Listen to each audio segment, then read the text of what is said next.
দেশের সাধারণ মানুষের জন্য শেখ হাসিনাই ভালো। এ দেশ চালাতে হলে শেখ হাসিনারই দরকার। বাংলাদেশের ভিতরে প্রধান দল হইলে আওয়ামী লীগ আর বিএনপি।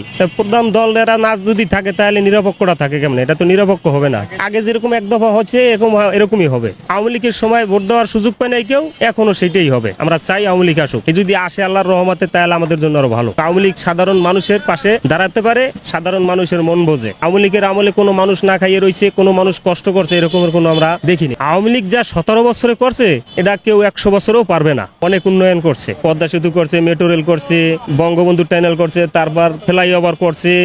যে উন্নয়ন মুখে বলা শেষ হবে না। এ দেশে সাধারণ মানুষের জন্য আওয়ামী লীগই যথেষ্ট। ইনকাম নাই আমাদের। গাড়ি নিয়ে নামি সকাল 6টা হইতে রাত্রে 10টা পর্যন্ত খাইতে মনে করেন 500 টাকার কাজ রুজি করে যাইতে পারিনি বাসায়। আমাদের দৈনিক খরচ আছে মনে করেন 1000-1200 টাকা খরচ আছে। যারা ব্যবসা করে আমাদের ভাই বেরাদার আছে, যারা এদের ব্যবসা বাণিজ্য আছে ইসলামপুরে, এরা কইতেছে আমরা বনি করতে পারি না সারাদিনে, এদের বেতন দিয়ে রাখতে পারতে আছে না, মানে মাহাজন।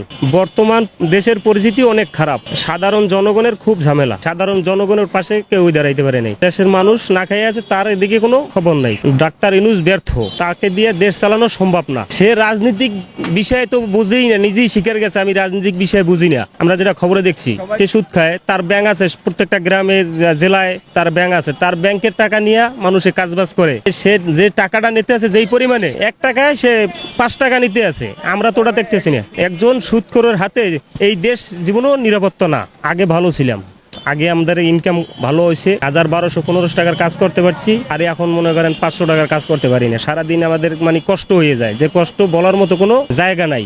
আগের সরকার থাকলে অনেক ভালো আমাদের জন্য।